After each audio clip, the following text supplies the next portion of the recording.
जैसे झंडा लहराएगा वैसा सबने एक साथ सैल्यूट करना है। राष्ट्रीय ध्वज सैल्यूट करेंगे। सैल्यूट।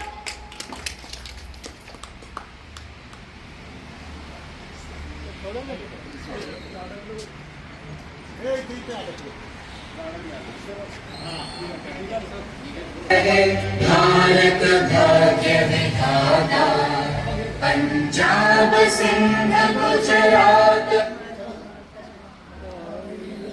चल वंग विंध्य हिमाचल यमुना गंगा उच्चल जलसि तरंग तव शुभ नामे जागे तव शुभ आशीष मागे गाये तव जय गाथा जनगण मंगल दायक जय हे भारत भाग्य विधाता जय हे जय हे जय हे जय जय जय जय हे। भारत माता की भारत माता की भारत माता की। भवन ट्रस्टचे चेअरमन अविनाजी शिंदे यांना मी विनंती करतो की त्यांनी या ठिकाणी विचार मंचावर स्थानापन्न व्हायचे। महिला मंडळाच्या अध्यक्षा यांना विनंती आहे की त्यांनी या ठिकाणी विचार मंचावर उपस्थित राहायचे। त्याचप्रमाणे सिद्धार्थ मंडळाचे यांना विनंती आहे की त्यांनी या ठिकाणी विचार मंचावर उपस्थित राहायचे।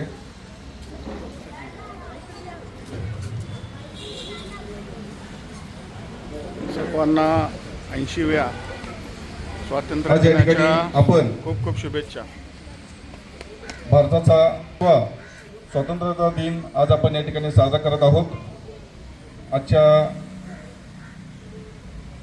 कार्यक्रमाची सुरुवात आपण ध्वजारोहण करून केलेली आहे। आज या ठिकाणी आपल्याला प्रथमतः शुभेच्छा देण्यासाठी आजच्या स्वातंत्र्य दिनाच्या शुभेच्छा देण्यासाठी महिला मंडळाच्या अध्यक्षांना मी विनंती करतो की त्यांनी या ठिकाणी स्वातंत्र्य दिवसानिमित्त आपल्याला शुभेच्छा द्यायच्या।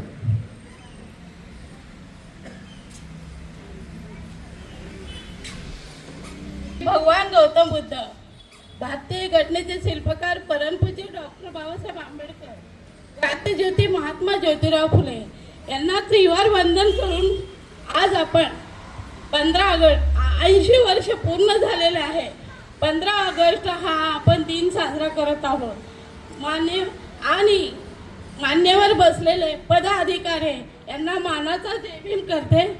15 ऑगस्ट 1947 साली आपल्याला स्वातंत्र्य मिळाला पण तो आपल्याला सहज मिळाला नाही। त्यासाठी कित्येकांनी आपले प्राणाची आहुती दिली। नेताजी सुभाषचंद्र बोस, महात्मा गांधी, सुखदेव, भगतसिंग आणि राजगुरू कित्येक लोकांनी आपली प्राणाची आहुती दिलेली आहे। त्यासाठी आपण त्यातले एकाचे मी तुम्हाला थोडक्यात 2 मिनिटं सांगते। भगतसिंग ते 3 जण, भगतसिंग, राजगुरू आणि सुखदेव हे 3 जण अटक असताना त्यांना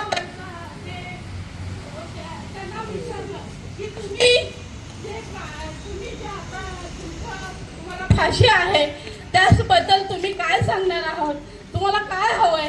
तर त्यांनी सांगितलं आम्हाला फक्त व्यायामाचं सामान पाहिजे। व्यायामाचं सामान ते हसलं आणि म्हणाले व्यायामाचं सामान तुम्हाला कशासाठी हवंय? की आम्हाला व्यायामाचं सामान, लोक काय मागतात आणि तुम्ही व्यायामाचं सामान मागता। म्हणून तो हसले आणि म्हणाले हो, जिथं आपण आम्हाला फाशी दिली त्या ठिकाणी आम्हाला देवाच्या तिथं सुगंध फुलं घरामध्ये दरवळतो वास, तसं आपण हे करू। मग त्यांना व्यायामाचं सामान त्यांनी आणून दिलं। दुसरं, भगतसिंग लहान असताना त्यांनी आपलं जिथं क्रांतीवीर त्यांचे प्राणाचे रक्त जिथं असं हे झालेलं तिथं ते क्रांतीवीर गेले आणि भगतसिंग गेले आणि त्यांनी आपले जिथं रक्ताचे थारोळी साठले ते बाटलीमध्ये भरले आणि आईला म्हणाले आई तू ह्याची पूजा कर, तू अजिबात कशाची पूजा, हे क्रांतीवीर आपले प्राण त्यांनी शांतीचा सल्ला देणारे तथागत महाकरुणी गौतम बुद्ध आणि भारत रत्न विश्वरत्न भारतभूषण विश्वभूषण क्रांती सूर्य महामानव महिलांचे कैवारी दलितांचे कैवारी भारताचे संविधान लिहिणारे महामानव परमपूज्य डॉक्टर बाबासाहेब आंबेडकर महात्मा फुले ज्योतिबा फुले सावित्रीबाई फुले तर सर्व महामानवांना आज 80व्या स्वातंत्र्य दिनानिमित्त मी भारतीय सेनेचा ऑर्डिनरी सुभेदार मेजर दत्ता सावंत यांच्या चरणी त्रिवार वंदन व मानाचा कडक जय भीम. आज पुण्यामधली सर्वात होनहार एज्युकेटेड आमची संस्था डॉक्टर बाबासाहेब आंबेडकर संस्कृत भवन आणि यांचे चेअरमन शिंदे सर तथा सिद्धार्थ मंडळ त्यांचे अध्यक्ष व त्यांचे कार्यकर्ते तसेच महिला रमामाता महिला मंडळ या सर्व कार्यकर्त्यांनी उपस्थिती राहून आज देशाची आणबाण शान वाढवलेली आहे. याच्याबद्दल मला काय माझ्या महार रेजिमेंटला गर्व आहे आणि जमलेल्या सर्व बंधू भगिनींना माझ्या बांधवांना लहान बाळांना 80व्या वर्षा दिनानिमित्त माझ्यातर्फे खूप खूप शुभेच्छा अभिवादन. आपल्या लाईफमध्ये आपल्या जीवनामध्ये जे सुख पाहिजे त्याच्यापेक्षा 100 पटीनं तुम्हाला सुख भेटावं. तुमची इच्छा बुद्ध भगवान डॉक्टर बाबासाहेब चौगुणी करो, तुम्ही हॅप्पी हेल्थली और देशाचं नाव रोशन करो, हीच बाबासाहेबांनी बुद्धांची माझी प्रार्थना. आज 80व्या वर्ष वर्धापन दिन आपण साजरी करत आहोत, परंतु याचं सौभाग्य फक्त आणि फक्त माझ्या डॉक्टर बाबासाहेब आंबेडकराला लाभत आहे. कारण सांगण्याचा उद्देश, ज्या माझ्या लहान बाळानं मध्य प्रदेश उज्जैन मऊ या ठिकाणी 1891 साली जन्म घेतला, त्यावेळेस ब्रिटिशांचं राज्य होतं. त्यांचे वडील रामजी मालोजी संगपाळ हे ब्रिटिशाचे सुभेदार कार्यरत होते. ज्यावेळेस त्यांनी जन्म घेतला त्यावेळेस एक मनोवादी लोकांनी माणसाला माणूस म्हणून समजून घेतलं नव्हतं. त्यांनी आपल्याला गलत इस्तेमाल केला, हर एक चुकीच्या ठिकाणी वापर केला नव्हती. आपल्याला चालण्याची संधी नव्हती, फिरण्याची संधी नव्हती, नोकरी करण्याची संधी नव्हती. अहो हे जीवन म्हणजे काय जीवन होतं का? बाबासाहेब माझे सातारच्या प्रतापराव शाळेत ॲडमिशन घेण्यासाठी गेले तेव्हा त्यांना बघून सगळी शिक्षक लोक खुश झाले, एवढं सुंदर बाळ आमच्या शाळेत आलं. जेव्हा जात विचारली त्यांना शूद्र म्हणून ॲडमिशनला मना केला आणि शिकायचं असेल तर तुम्हाला वर्गाच्या बाहेर बसून शिकावं लागेल हे त्यांच्या मास्तरांनी सांगितलं. तरी पण रामजी आंबेडकरांचा एकच तत्व होतं की माझ्या बाळाला मी शिकवणार आणि माझ्या समाजाला ह्या गलिच्छ वातावरणातून बाहेर काढणार. बाळ रडत आलं मातापाशी, माता भीमाईपाशी, आई अशी वागणूक मला का दिली जाते? तेव्हा आई म्हणाली, बाळा ही वागणूक तुला शिकायचं आहे, संघटित व्हायचंय, संघर्ष करायचा आहे, तुला कोणाची साथ नसेल, परंतु असं तू शिक्षण घे आणि देशाचं नाव, आपल्या जातीचं नाव, आमच्या संकपाळ आंबेडकर परिवाराचं नाव तू रोशन करणार आहेस. आणि बाबासाहेबांनी संकल्प केला की मी शिकवून दाखवणार आणि एक दिवस या जगाला माणसाला माणूस म्हणून जगण्याचा अधिकार देणार. अहो बाबासाहेबांना शाळेच्या वर्गाच्या बाहेर बसून शिकावं लागलं. आपल्याला स्वतःचे वर्चस्व समजणारे बाबासाहेबांशी कधी दोस्ती केली नाही, मैत्री केली नाही, त्यांना मटका पाण्याचा सुद्धा शिवून दिला नाहीये. तरी पण माझ्या टायगरनं देशासाठी लढत राहिले, जातीसाठी लढत राहिले. विशेष म्हणजे प्राथमिक शाळेचं शिक्षण त्यांनी सातारा पूर्ण केलं, मुंबईला गेले, कॉलेजचं शिक्षण पूर्ण केलं, 10वी पास झाल्यानंतर त्यावेळेस 10वी दलिताच्या मुलानं फर्स्ट नंबर घेणं हे कोल्हापूरचे महर्षी शाहूराजे महाराजांना खुशी वाटली आणि त्यांनी हत्तीवरती वाटत लोकांना साखर डिस्ट्रीब्युशन केली की एक बघा दलिताचा मुलगा आज 10वी पहिल्या वर्गात पास झालेला आहे. आणि परत बाबासाहेबांना त्यांना काहीतरी पुढचं भवितव्य माहीत होतं की हे बाळ काहीतरी देशासाठी करून दाखवणार आहे, म्हणून बाबासाहेबांना त्यांनी काही शिष्यवृत्ती देऊन फॉरेनला बाहेर देशात पाठवलं. बाबासाहेब त्या ठिकाणी गेले आपण जर त्या ठिकाणी गेलो असतो तर आपण फोटो काढत बसलो असतो, आपण सगळं तिथलं व्हिजिट केलं असतं. परंतु बाबासाहेब शिकत राहिले, रात्रंदिवस एक केली, त्यांना खायला नव्हतं तरी पण आपल्यासाठी त्यांनी संघर्ष केला, शिकले आणि स्वतःसाठी 32 डिग्री 9 भाषाचं ज्ञान प्रकट केलं. देश ज्यावेळी 1947 आझाद झाला, त्याच्या पहिलं थोडं सांगतो. 1818 मध्ये जे भीमा कोरेगावचं युद्ध झालं होतं, तर बाबासाहेबांनी 1 जानेवारी 1927 साली सहज व्हिजिट भीमा कोरेगावला केलं. त्या ठिकाणी पाहिलं की 500 शूर महारांनी 28,000 पेशवे जर कापू शकतात तर माझ्या जातीसाठी देशाला संरक्षण देणारी रेजिमेंट का नाही. तिथून बाबासाहेबांनी संघर्ष केला की मी माझ्या देशासाठी महा रेजिमेंट ही उभी करून दाखवणार. लोकांनी खूप मना केला, तरी पण त्यांचे वडील म्हणायचे, बाळा आपल्याला रेजिमेंट उभी करायची आहे म्हणजे करायची आहेच. तर दोघांनी संकल्प केला आणि एक विचारानं महा रेजिमेंटची स्थापना केली. शेवटी आपल्याला पाणी प्यायची मुभा नव्हती, महाड तळ्याचा सत्याग्रह केला. अहो आता आपण सगळे असून सुद्धा आपल्याला अजून पण त्रास आहे. आणि त्यावेळेस एकटे बाबासाहेब कसे लढले असतील, कसे त्यांनी संघर्ष केला असेल, म्हणजे किती अभिमानाची गोष्ट. आपलं दैवत तेच आहे. त्याच्यानंतर बाबासाहेबांनी कायदेमंत्री पद घेतलं. त्यावेळेस महिलांना फक्त चूल आणि मूल याचीच परवानगी होती, परंतु बाबासाहेबांनी नाही, खांद्याला खांदा देऊन चालणारी माझी महिला भगिनी शिकणार, सर्व्हिस करणार आणि बरोबरीनं देशासाठी कार्यरत होणार. तर त्यांना ते बिल पास केलं नाही. बाबासाहेबांनी कायदेमंत्रीला राजीनामा दिला. नकोय असलं पद मला, जर माझ्या म्हणण्याबरोबर चालत नसाल तर मला हे पद नको आहे. बाबासाहेबांनी राजीनामा दिला आणि आत्ताचे मंत्री खुर्चीसाठी काही करायला बसलेत. खुर्ची सोडत नाही, जसं का त्याला लोहचुंबक लागलेला आहे. अहो एवढं पण वेळ करू नका. हे थोडंफार झालं, तुम्ही म्हणताल हा फौजी काय गप्पा मारायला लागला, त्यामुळे सॉरी.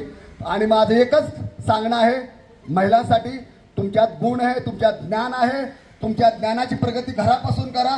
आजकाल थोडं वेगळं झालेलं आहे. पुरुषांना घरची कुणी रिस्पेक्ट देत नाहीत.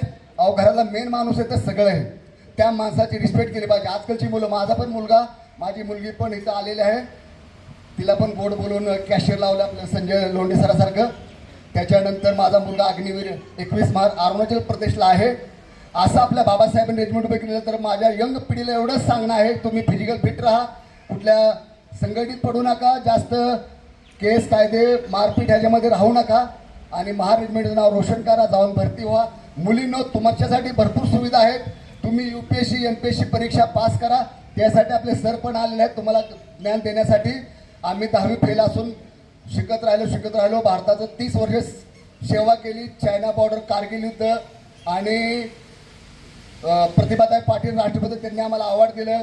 Chief of the army staff award आहे. एक गरीब मुलगा खेड्यात जन्मलेला, हिंदी येत नव्हतं, मराठी नीट बोलता येत नाही अजूनपर्यंत, तरी पण लोकांचं पाहून शिकत राहिलो, ज्ञान घेत राहिलो आणि 30 वर्ष आज बाबासाहेबांच्या कृपेने एवढं छान चालले. तर हातात अंगठ्या, हातात ब्रेसलेट, बोटात अंगठ्या, फक्त बाबांची कृपा. ते जर नसतं कुठं टोपी सुद्धा नसते पाहायला भेटली आणि ह्या ठिकाणी येता मोका नसता भेटला. म्हणून त्या बाबासाहेबांसाठी आपण सर्वांनी एकदम गुण गायले पाहिजे. 24 तास फक्त दैवत दैवत दैवत भारतीय घटनेचे शिल्पकार डॉक्टर बाबासाहेब आंबेडकर यांचं दर्शन घेऊन तुम्ही कुठल्या कार्याला निघा, तुमचं कार्य यशस्वी होणार. फक्त आणि फक्त परिवारात एक दुसऱ्यात भांडणं करू नका, क्षुल्लक उठून भांडण करू नका. आपल्या मुलांना चांगलं गाईडलाईन द्या, मुलांपाशी बसा, मुलांना घ्या, जास्त बाहेर फिरून देऊ नका. आजची मुलं नुसती बुलेट पाहिजे चाललेत फिरायला, नका तसं करू. आईवडिलांचं संस्कार घ्या. आज सगळे आपण जमलेले आहात, आम्हाला फार खुशी वाटते. आणि आज या आंबेडकर सोसायटीचे चेअरमन सर, अध्यक्ष सर, परत आमच्या महिला मंडळाच्या मॅडम, या सर्वांनी उपस्थित लावले. आपल्या सर्वांची उपस्थिती मी आपल्या मनापासून तहे दिलचे मानाचा कडक जय भीम. यांच्या प्रतिमेस प्रथमतः अभिवादन. व्यासपीठावरील मान्यवर तसेच उपस्थित बंधू आणि भगिनींनो, आपणा सर्वांना स्वातंत्र्य दिनाच्या हार्दिक शुभेच्छा. या ठिकाणी तिन्ही मंडळाच्या वतीनं आपण एक निर्धार करीत आहोत. सोसायटीतनं आपल्याला उच्च शिक्षित MPSC UPSC चे विद्यार्थी घडवायचे. ते घडवत असताना आपण या ठिकाणी एक पंचवार्षिक योजना आखतोय. त्यामध्ये मी सर्व सोसायटीतील शैक्षणिक वर्गातील सर्व मान्यवरांना या ठिकाणी मी आमंत्रित करतो की आपण आपलं मार्गदर्शन या ठिकाणी विद्यार्थी घडवण्यासाठी द्यायचे, जेणेकरून आपल्याला या पंचवार्षिक योजनेमध्ये सोसायटीतून किमान 2 IAS ऑफिसर निर्माण करायचे. ते निर्माण करीत असताना तिन्ही मंडळांच्या वतीनं जे काही त्यांना मार्गदर्शन, जी काही त्यांना शैक्षणिक अभ्यासक्रम पूर्ण करण्यासाठी ज्या काही गोष्टींची कमतरता भासेल, तिन्ही मंडळांच्या वतीनं ती कमतरता पूर्ण करण्याचा आपण या ठिकाणी प्रयत्न करणार आहोत. स्पर्धा परीक्षांबद्दल आपणा सर्वांना मार्गदर्शन करण्यासाठी कोसंबे सर या ठिकाणी उपस्थित आहेत. ते आपल्याला मार्गदर्शन करतीलच, परंतु या ठिकाणी मी खास उल्लेख करू इच्छितो, सिद्धार्थ मंडळाचे उपाध्यक्ष आहेत अजयजी गडकरी सर, यांच्या मार्गदर्शनाखाली या ठिकाणी आपण हा पंचवार्षिक कार्यक्रम आखलेला आहे व तो पूर्णत्वास नेण्यासाठी डॉक्टर बाबासाहेब आंबेडकर ट्रस्ट व रमामाता महिला मंडळ सक्षमपणे सिद्धार्थ मंडळाच्या पाठीशी उभं राहून तिन्ही मंडळाच्या वतीनं आपण हा कार्यक्रम हाती घेत आहोत. तो घेत असताना आम्हाला ज्या उणिवा भासणार आहेत त्या उणिवा पूर्ण करण्यासाठी सोसायटीतील जी काही मान्यवर मंडळी आहेत की ज्यांना शैक्षणिक विषयाचा गाढा अभ्यास आहे, अशांनी आम्हाला सहकार्य करावं. देशामध्ये अनेक घडामोडी झाल्या आणि आजची परिस्थिती आपण पाहतोय देशाची, आणि ही परिस्थिती पाहत असताना आज एक खूप मोठं आंदोलन या देशामध्ये झालं. या सर्वांशी आपण ज्ञात आहातच, परंतु भविष्यामध्ये आपल्यासाठी खूप मोठं आव्हान या ठिकाणी निर्माण होणार आहे, याची आपण सर्वांनी जाणीव करून ठेवली पाहिजे.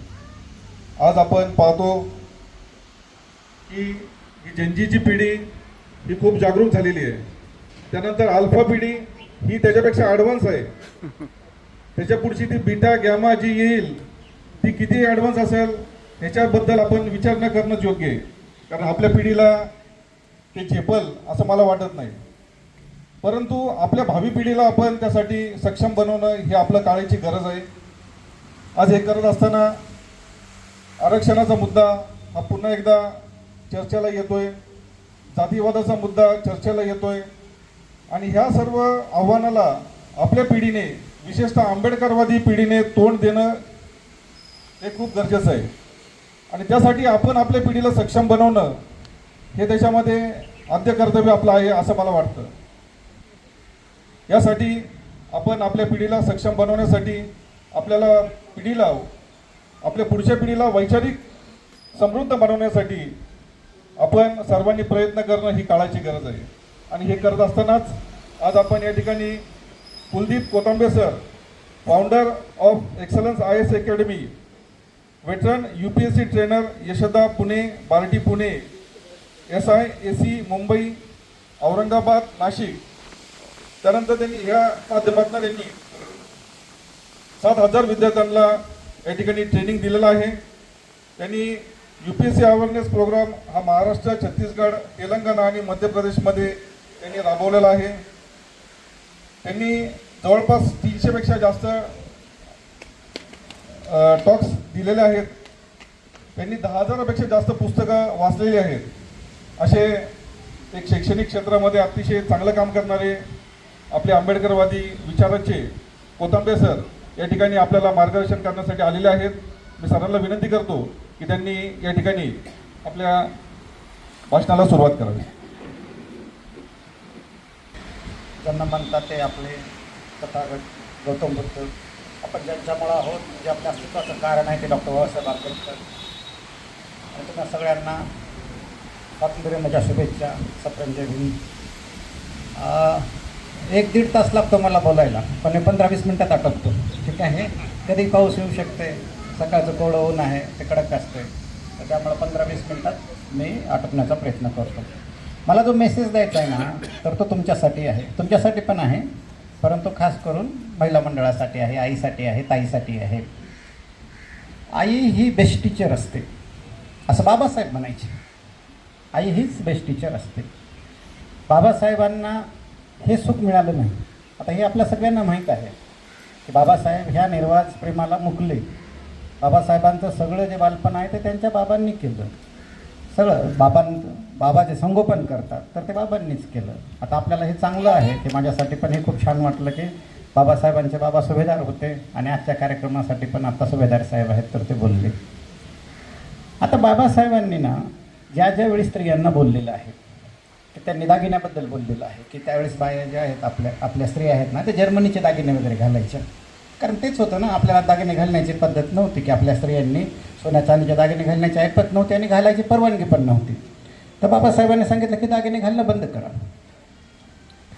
या सगळ्या गोष्टी बाबासाहेबांनी सांगितल्या, पण सगळ्यात महत्त्वाची एक गोष्ट सांगितली, जो बाबासाहेबांचा संदेश आहे तर तो आपण थोडा विसरतो आहोत. संदेश काय बाबासाहेबांचा? की तुम्हाला अधिकारी बनणारा समाज बनायचं आहे. हे बघा, आपण डॉक्टर बनत आहोत, इंजिनियर बनत आहोत. मी लातूरचा आहे. आमच्या घराघरात डॉक्टर असतात. माझ्या घरामध्ये 16 डॉक्टर आहेत. माझे चुलत भाऊ, मावस भाऊ, माझे भाऊ बहिणी, चुलता चुलती सगळे डॉक्टर आहेत. मी माझ्या घरातला 8वा इंजिनियर आहे. म्हणजे आमच्याकडं घराघरात डॉक्टर इंजिनियर्स आहेत.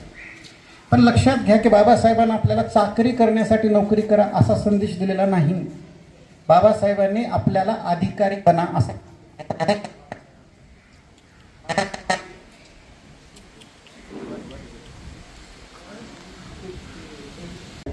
अनेक लोक आहेत जे IAS मार्गदर्शन करतात. हे फक्त ब्राह्मण समाजातील नाही, कारण ते मक्तेदारी होती.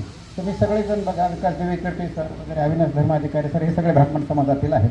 पण आता ही आमची एक पिढी तयार झालेली आहे की आम्ही सगळ्या नोकऱ्या सोडल्या. माझी कम्प्युटर इंजिनियरमध्ये माझी 3 लाख पगार राहिली असती आज. कारण मी 3rd इयरला असताना इन्फोसिसमध्ये सिलेक्ट झालो होतो, कारण मी कम्प्युटर इंजिनिअरिंगचा विद्यार्थी आहे.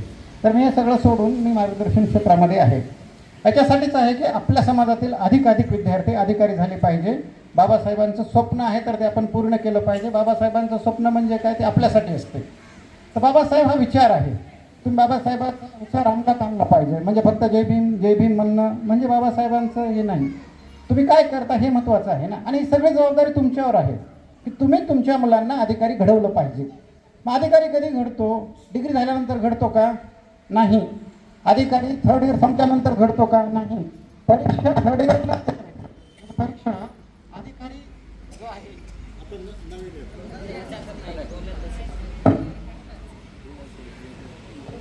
हॅलो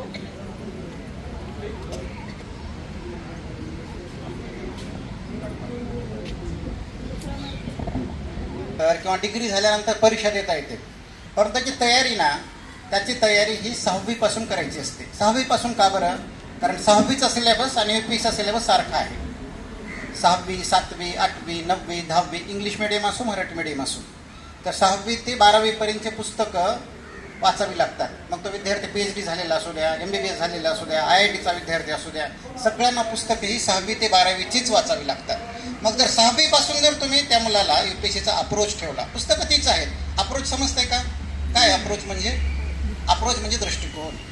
त्या पुस्तकात काय आहे हे जर तुम्ही त्याला समजावून सांगत राहिला किंवा त्याला तसं जर मार्गदर्शन मिळालं तर तो मुलगा 12वीला असतानाच अर्धा IAS झालेला असतो. आणि तयारी जर IAS होण्याची केली ना तर तो विद्यार्थी काय होतो? तर तो विद्यार्थी कुठला तरी अधिकारी होतो. आपण आपलं ध्येय ठेवायचं की तो किमान IAS झाला पाहिजे. तो IAS नाही झाला तर 25व्या वर्षापर्यंत कुठली तरी नोकरी येते. आत्ता सरांनी काय सांगितलं की 2 विद्यार्थी IAS झाले पाहिजे. बिहारमधली गावाच्या गाव IAS झालेली आहे. एकेका घरामध्ये 4 IAS आहेत. आता आमच्या लातूर जिल्ह्यामध्ये एकेका घरात 10 डॉक्टर आहेत. हे होऊ शकतंय ना. आपण केलं पाहिजे. आपण करत नाही. आता चर्मकार समाजाचे डांगे साहेब होते, त्यांची मुलगी माझ्यासोबत होती, त्यांच्या घरामध्ये 5 IAS आहेत. बाबासाहेबांचं स्वप्न बाकीचे सगळे समाज पूर्ण करतात, आपणच पूर्ण करत नाही. बाबासाहेबांचा विचार अंमलात आणावा लागतो आणि तो कठीण आहे आणणं. हे तुमच्या हातात आहे, तुम्ही केलं पाहिजे.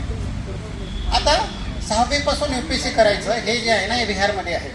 हे ज्ञान प्रबोधिनी नावाची संस्था आहे RSSची, तिथं आहे. 7वी पासूनच्या विद्यार्थ्यांना ते तिथं IAS होण्याचं मार्गदर्शन देतात. आपल्याला तिथं प्रवेश मिळणं अवघड आहे. दरवर्षीची फीस 1 लाख आहे. माझ्याकडं 7वी पासूनची बॅच आहे, त्याची पण फीस 1 लाख रुपये आहे माझ्या स्वतःच्या क्लासची. पण आम्ही हा विचार केला की सगळा समाज ही 1 लाख रुपये फीस अफोर्ड करू शकत नाही आणि त्याला कुठं पुण्यात वगैरे येण्याची गरज नाही. तुम्ही घर बसल्या हे देऊ शकता ऑनलाईनच्या माध्यमातून. लॉकडाऊनमुळे एक चांगली गोष्ट काय झाली की खूप दर्जेदार शिक्षण तुम्हाला घर बसल्या मिळू शकते. फक्त तुम्ही त्या मुलाला रील बघतोय का हे बघितलं पाहिजे. आणि मुलगा जेव्हा तो क्लास करत असेल तेव्हा तुम्ही स्वतः बसून राहिला पाहिजे, आईपैकी वडिलापैकी. आता वडील पैसे कमवत असतात, सरांनी सांगितलं ना की वडिलाचं काम वेगळं आहे, त्यांना रिस्पेक्ट द्या. आणि तुम्ही काय द्या, तुम्ही तुमचा वेळ मुलांसाठी द्या. जर आई कमवत असेल, आई जर जॉब असेल, आई जर वर्किंग वुमेन असेल, तरीसुद्धा तुम्ही मुलांना वेळ देऊ शकता. संध्याकाळी 6:30 ते 7:30 असे वगैरे लेक्चर असतात. आणि तो 1 लाख रुपयाचा कोर्स किती कमी करता येईल, किती कमी करता येईल याचा आम्ही विचार केला. आणि आमचे आकाश सेलार नावाचे प्रबुद्ध भारतचे पत्रकार आहेत, त्यांनी असं सांगितलं की तो कोर्स आपल्याला 135 रुपयामध्ये द्यायचा. कारण बाबासाहेबांची जयंती होती 135वी, तर 135 रुपयामध्ये कोर्स द्यायचा. हे कोर्स कसा द्यायचा, त्याच्यासाठी सॉफ्टवेअर लागतं. मग सॉफ्टवेअर कसं बनवायचं, तर मी कॉम्प्युटर इंजिनियर असल्यामुळं माझ्या काही ओळखी होत्या, माझे सगळे मित्र IT मध्ये आहेत. तर या सगळ्या IT मधल्या लोकांनी एकत्र येऊन एक ॲप बनवलं आहे. आता त्या ॲपची किंमत करोडो रुपये असते. तुम्ही कुठेही बघा, IT इंजिनियर असतील, तुमच्या आपल्या याच्यामध्ये खूप IT इंजिनियर असतील, त्यांना विचारा की एक ॲप बनवण्यासाठी किती पैसे लागतात, म्हणजे चांगलं दर्जेदार ॲप बनवण्यासाठी. तर त्या मुलांनी, बॉम्बे IIT मधले विद्यार्थी आहेत, अशा विद्यार्थ्यांनी काम करून ते ॲप बनवले, लाखो रुपयाचं ॲप बनवले. मग त्याने त्याच्यासाठी काही कमी पैसे घेतले, काही लोकांनी पैशाची मदत केली. माझ्या सगळ्या अकॅडमीमधले जे फॅकल्टी आहेत ते आपल्या समाजातले काही अधिकारी आहेत, त्यांनी त्याच्यामध्ये फुकट लेक्चर घेतलेले आहेत. काही जण वर्षभर फुकट लेक्चर घेणार आहे. सर जे पंचवार्षिक योजना म्हणत होते ना, ती पंचवार्षिक योजना ह्या पण याची आहे. तुमची सगळी पंचवार्षिक योजना आम्हीच राबवू, त्याच्यासाठी आम्ही काही पैसे देणार नाही. म्हणजे मी तुम्हाला याचं सांगतो की सगळी माझे सगळे फॅकल्टी येतील, सगळे शिक्षक येतील, हे आमचे बुधवारचे पत्रकार येतील आणि ती पंचवार्षिक योजना कशी सक्सेस करायची आम्ही सांगू.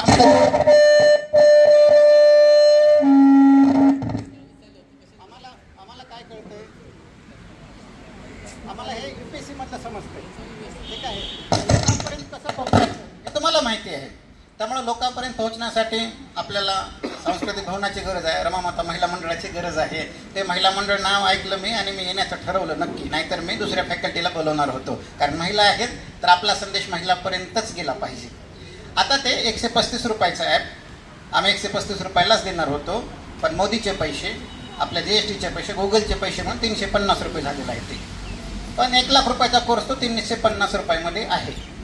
तुम्ही आज आत्ता तुमच्याकडे अँड्रॉइड फोन असेल ना, तर आपले प्रबुद्ध भारतचे पत्रकार ते थांबलेले आहे, ते तुम्हाला सांगतील की कसं ते ॲप घ्यायचं. आज 15 ऑगस्ट आहे, आजपासूनच तुमच्या मुलाची सुरुवात करा. आणि किमान काही मुलं जर इथं झाली समजा, ठीक आहे, 100पेक्षा जास्त मुलं झाली, तर दर महिन्याला मी माझा एक फॅकल्टी पाठवतो, मी स्वतः इथं येतो आणि त्या मुलांना, इथल्या पालकांना आम्ही मार्गदर्शन करत जातो. ठीक आहे, आजपासून त्याची सुरुवात करा. तर मी तुम्हाला एवढंच सांगायला लागलो आहे. ठीक आहे, अधिकच्या माहितीसाठी मला सर सांगितलं की पुन्हा कधीतरी आम्ही असा कार्यक्रम ठेवतो, ताईंना पण मी बोलतो. ठीक आहे, आणि आपण पुन्हा कधीतरी कार्यक्रम घेऊया. पण लक्षात घ्या की मुलांचं वाचन फार झालं पाहिजे. मुलं वाचतच नाही आहेत, कारण तुमचे 6वी पासूनचे मुलं आहेत आणि ती मुलं शाळेतली पुस्तकं वाचत नाही आहेत. आणि त्यांचं मग शाळेतला 1 लाखाची जरी शाळा असली तर त्याला बाहेर ट्युशन लावावं लागतं. मग तो ट्युशन, त्याचा याचा वेळ, त्याला खेळायला वेळ मिळत नाही, त्याला कशालाच वेळ मिळत नाही ना. आणि मग उरलेला वेळ तो बिचारा रील बघतो. तुम्हाला पण रील बघायचे असतात. ठीक आहे, तर हे सगळं जे आहे, तर हे सगळं तुम्हाला थोडा वेळ द्यावा लागेल. तर दररोजचा 1 तास जर दिला तुम्ही तुमच्या मुलांसाठी, तुमच्या भविष्यासाठी, ते ॲप पाहत राहिलात आणि तुमच्या ते मुलांना पाहू दिलात, तर तुमचा मुलगा कुठला तरी अधिकारी होईल. दर आठवड्याला माझं स्वतःचं लाईव्ह लेक्चर राहतं त्याच्यावर. त्या लाईव्ह लेक्चरमध्ये प्रत्येक आईने तिथं थांबायचं आणि ते लेक्चर ऐकायचं. मुलगा, आई, आजी असेल तर आजी, वडील ऐकले तर सगळ्यात चांगलं आहे ना. काय असतं UPSC सिलेबस म्हणजे काय? UPSC सिलेबस म्हणजे बाबासाहेब सोडून UPSC म्हणजे दुसरं काहीच नाही. आपल्या बापाचं आपल्याला एक वाटत नाही का? बाबासाहेबांचा भारत आहे, तो आपल्या बापाचा भारत आहे. आपल्या भारताची माहिती घ्यायची, त्यांनी केलंय आपल्यासाठी, तर त्याची माहिती घ्यायची. भारत कुणी काही म्हणेल, भारत आर्याव्रत आहे, असं आहे, ते सिलेबसला नाही आहे.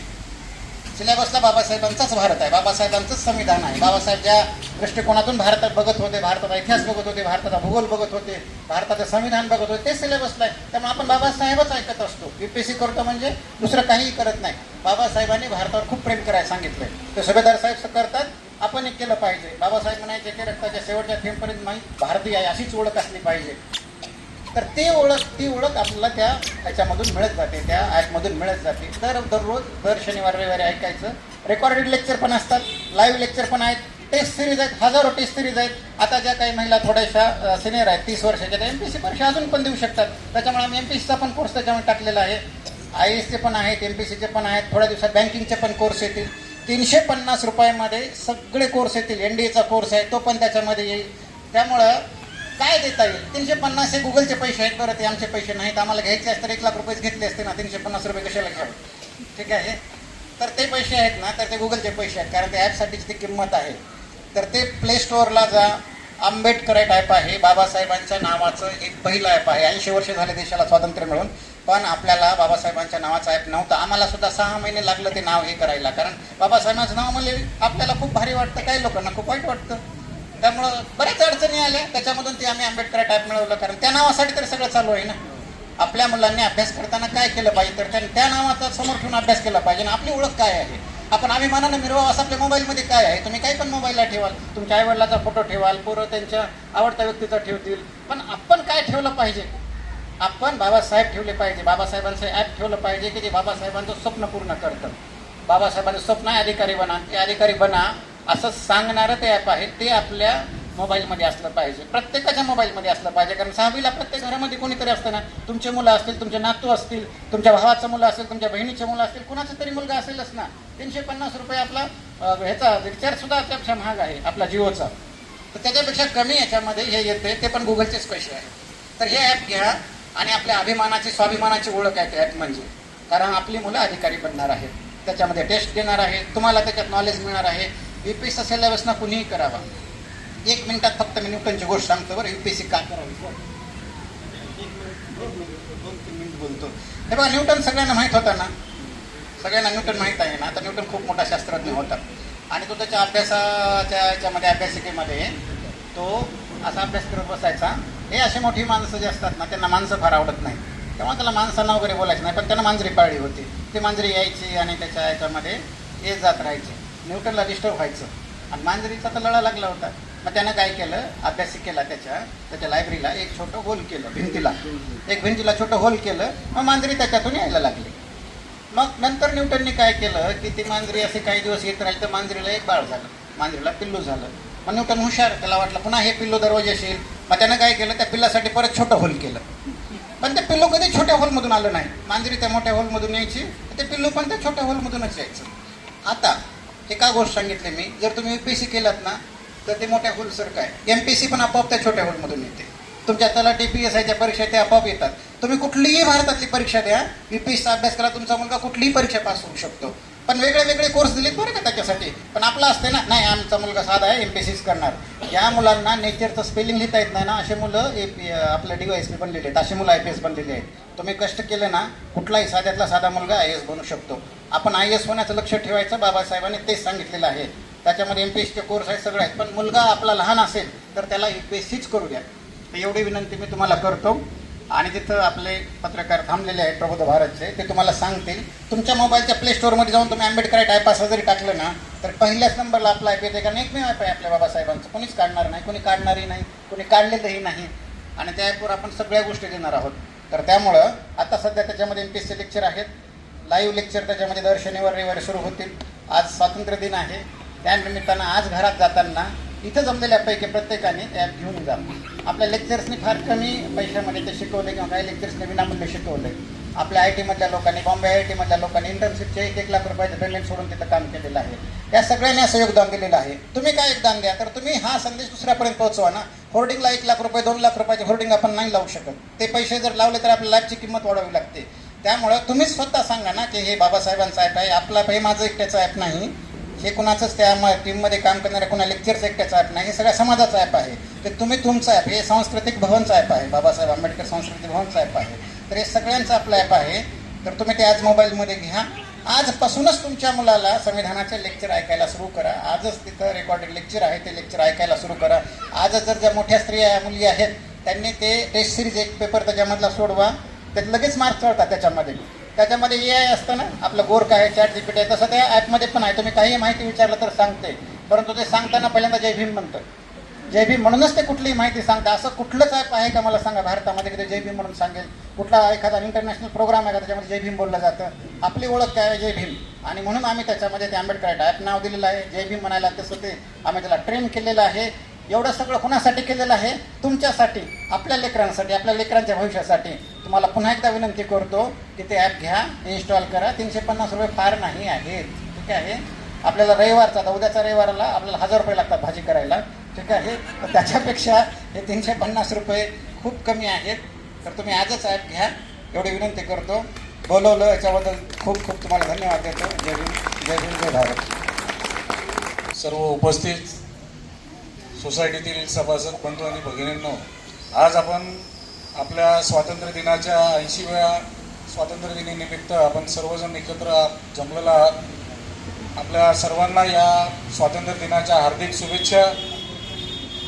या स्वातंत्र्य दिनी आपल्याला ज्या स्वातंत्र्यवीरांनी, जवानांनी या आपल्या स्वातंत्र्य दिनाच्या त्यांच्या सहभागामुळं आपल्याला जे स्वातंत्र्य मिळालं त्यांच्या आठवणी आपण या निमित्ताने आपण उजागर करतो. तसंच त्यांच्या या देशप्रेमाच्या ज्या त्यांनी केलेल्या योगदानाचा जो वारसा आहे तो आपण याही पुढं आपल्याला आता काय स्वातंत्र्य फक्त ब्रिटिशांकडनं घ्यायचं नाही आहे, तर जे स्वातंत्र्य मिळालं ते टिकवण्यासाठी सुद्धा ज्या स्वातंत्र्याच्या आपल्याला संविधानाच्या ज्या आपल्याला संविधान दिलेलं आहे त्याच्याच निमित्ताने आपल्याला आपलं स्वातंत्र्य पुढं घेऊन जायचं आहे. त्या निमित्ताने आपण सर्वांनी जागरूक असणं गरजेचं आहे. आणि ही जागरूकता ही फक्त देशाच्या प्रती असली पाहिजे असंच नाही आहे, तर आपण ही स्वातंत्र्य याच्यामध्ये जे योगदान आहे हे आपण देशासाठी देत असताना आपल्या सोसायटीसाठी सुद्धा आपण त्या निमित्ताने आपण एकत्र राहून आपण आपल्या सर्वांच्या सहभागातनं आपण ते जर निभावलं तर हीच देशसेवा आहे असं समजून आपण आपलं योगदान आपण या निमित्ताने दिलं पाहिजे. प्रत्येकाला सैनिक होता येत नाही, प्रत्येकाला शासकीय कर्मचारी होता येत नाही, परंतु ते आपण ज्यावेळेस समाजाची बरोबर आपण जातो, आपल्या सोसायटी बरोबर जातो, आपण देशाच्या निमित्ताने आपण जे काय आपलं योगदान देतो ते सुद्धा एक स्वातंत्र्याच्या लढाईमध्ये आपलं असलेला सहभाग आहे हेच आपण समजून आपण यापुढं आपण आपलं योगदान दिलं पाहिजे. आपण तसं आपण देशाची प्रगतीसाठी आपण प्रत्येक जणाची आपली इच्छा आहे की आपण त्याच्यामध्ये योगदान दिलं पाहिजे. ते त्याची सुरुवात जी आहे ती आपण आपल्या मुलांना शिक्षणासाठीची दिली पाहिजे. शिक्षणाच्या दृष्टीने जे आपल्याला डॉक्टर बाबासाहेब आंबेडकरांनी आपल्याला जे काय बहुमूल्य मार्गदर्शन दिलेलं आहे ते शिक्षणाच्या प्रती आपण प्रत्येक घराने, प्रत्येक आईने आणि प्रत्येक वडिलांनी ते जे दिलेलं बाळकडू आहे हे कुठेही आपण विसरता कामा नाही. आपल्याला लक्षात असलं पाहिजे की मागच्या ज्या काय आपल्या अगोदरच्या ज्या पिढ्या आहेत यांच्याकडे जर आपण जाणीवपूर्वक जर बघितलं तर त्यांनी हा वारसा जो आहे शिक्षणाचा हा त्यांनी अगदी जे बाबासाहेबांनी सांगितलं म्हणून तो अगदीच 100% त्यांनी त्यांच्या आचरणामध्ये आणि त्यांनी त्यांच्या मुलांसाठीच तो वापरलेला होता. परंतु आत्ता सध्याच्या काळामध्ये तो कुठंतरी घटतो ना आपल्याला दिसतोय, तो टक्केवारी आपली कमी होताना दिसतीये. तर आम्हाला या निमित्ताने एकच सांगायचं आहे की आपण कुठल्याही परिस्थितीमध्ये शिक्षणाच्या आता यावेळेस आपण जर बघितलं तर अनेक वेगवेगळ्या शिक्षण आपल्याला यापुढं मिळत राहत आहे. तर या शिक्षणामध्ये आपण कुठेही कमी न पडता आपण त्याच्यामध्ये आपलं मार्गदर्शन करून पुढे गेलं पाहिजे. तर या सोसायटीच्या महत्त्वाच्या योगदानामध्ये तसंच आपलं सगळ्यांचा सहभाग आपण जशा एकमेकांबरोबर आपण शेजार म्हणून आपण जे आत्तापर्यंत राहत आलेलो आहे. आज आपल्या संस्थेला आज 75 वर्ष पूर्ण होऊन गेले. आपण अमृत महोत्सव साजरा केला. तो साजरा करत असताना आपण एकमेकांच्या बरोबर आपला जे स्नेहभाव होता जो आज आपल्या महिला मंडळ आहे, सिद्धार्थ मंडळ आहे आणि सोसायटी आहे या तिघांच्या मार्फत आपण जो एक घरोबा निर्माण केलेला आहे आणि त्या घरोबाच्या निमित्ताने आपण जे सगळं एकत्र आपण आज राहत आहोत. हा घरोबा आपण कधी विसरता कामा नये, कारण हाच जो घरोबा आपण तो निर्माण केलेला आहे याच्यातनंच आपली प्रगती आहे, याच्यातनंच आपली एकी आहे आणि याच्यातनंच आपल्याला पुढं घेऊन जायचं आहे. त्यामुळं आपला सहभाग आपण जसं देता तसंच पुढच्या पिढीला सुद्धा आपण तो सांगितला पाहिजे. कारण आपण येताना आपल्याबरोबर आपली पुढची पिढी जर घेऊन आलात तर हा जो वारसा आपण आत्तापर्यंत घेऊन आलेला आहात तोच वारसा आपल्याला त्यांना पुढं सांगता येईल, दाखवता येईल आणि त्या निमित्ताने आपल्याला पुढं जाता येईल. तर आपण आपलं जे योगदान आहे, आपलं जे याच्यामध्ये स्नेह दाखवता, आपण आपल्या सोसायटीच्या सगळ्या कार्यक्रमांमध्ये दाखवता, आपण एकत्र येता, हाच एकी भाव आपल्याला यापुढेही आपण सोसायटीच्यासाठी आणि सोसायटीच्या नंतर आपल्या देशासाठी या आपल्या सहभागातनं आपण आपल्या देशाची उन्नती करू. आपल्या मुलांना आज आम्ही प्रत्येक वर्षी आज महार रेजिमेंटचे आज सुभेदार आम्ही यांना या इथं आमंत्रित करतो. सांगण्याचा हेतू हाच असतो कायम की ही सुद्धा बाजू जी आपण कधी बघत नाही, ही बाजू आपली आहे ही, आणि ही आपली फार ठामपणे इतिहास आपल्या पाठीमागं आहे की आपण शौर्यामध्ये आपण कुठेही कमी नाही आहे. आपली महार रेजिमेंटमध्ये जाण्याची जी आपली मुलांची आज जात नाही आहे, तर त्या निमित्ताने आपण सुभेदार यांना आपण या इथं बोलून आपण त्यांच्या मार्गदर्शनाखाली आणि त्यांनी केलेलं योगदान तसंच त्यांचा आलेला अनुभव या निमित्ताने आपण दाखवून आपण आपल्या पुढच्या पिढीला हे सुद्धा क्षेत्र आपल्याला खुलं आहे आणि या निमित्ताने आपण देश सेवा करू शकतो हे दाखवण्याचा प्रत्येक वर्षी आपला प्रयत्न असतो.